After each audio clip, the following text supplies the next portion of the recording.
بسم اللہ الرحمن الرحیم۔ السلام علیکم دوستو، میں ہوں محمد ماجد اور آپ دیکھ رہے ہیں HTN میتھس اکیڈمی۔ انشاءاللہ آج کی ویڈیو میں ہم سندھ کے پینشنرز کے لیے ایک بہت بڑی اور خوشخبری شیئر کرنے جا رہے ہیں۔ اگر آپ یا آپ کے گھر میں کوئی بزرگ پینشنر ہے تو یہ خبر آپ کے لیے نہایت اہم ہے۔ اب پینشن کی بحالی کے لیے نہ درخواست دینی پڑے گی اور نہ ہی دفتر کے چکر لگانے ہوں گے۔ جی ہاں، اکاؤنٹ جنرل سندھ کی جانب سے باقاعدہ خط جاری کر دیا گیا ہے، جس کے مطابق مخصوص عمر پوری ہونے پر پینشن خودکار طور پر بحال ہو جائے گی۔ سب سے پہلے بات کرتے ہیں کہ یہ سہولت کن لوگوں کے لیے ہے۔ وہ پینشنرز جنہوں نے اپنی ریٹائرمنٹ کے وقت پینشن کا کچھ حصہ کنٹریبیوٹ کرایا تھا، جب وہ مقررہ مدت مکمل کر لیتے ہیں تو ان کی مکمل پینشن بحال ہو جاتی ہے۔ اب اہم اعلان یہ ہے کہ اگر پینشنر مسلسل پچھلے مہینے تک اپنی پینشن وصول کرتا رہا ہے تو بحالی خود بخود ہو جائے گی۔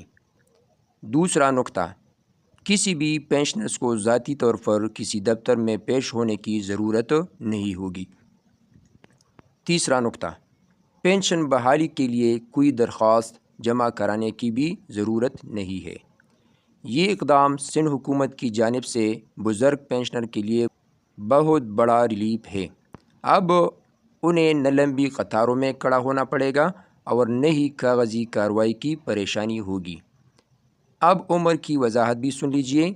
اگر کوئی ملازم 60 سال کی عمر میں ریٹائر ہوا ہو اور اس نے 12 سال کے لیے پینشن کنٹریبیوٹ کرائی تھی تو 72 سال کی عمر میں اس کی مکمل پینشن بحال ہو جائے گی، جبکہ 2001 سے پہلے جن افراد نے 15 سال کے لیے کنٹریبیوٹ کرا دیا تھا ان کی پینشن 75 سال کی عمر میں بحال ہوگی۔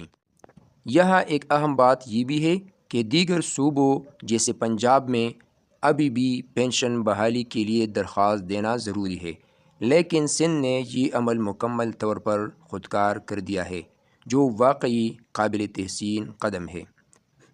اگر آپ کو یہ معلومات مفید لگے تو ویڈیو کو لائک کرے، شیئر کرے تاکہ زیادہ سے زیادہ پینشنرز تک یہ خوشخبری پہنچ سکے۔ چینل کو سبسکرائب کرنا نہ بھولیں تاکہ سرکاری ملازمین اور پینشنر سے متعلق تازہ ترین اپڈیٹس آپ تک بر وقت پہنچتی رہے۔ اللہ حافظ۔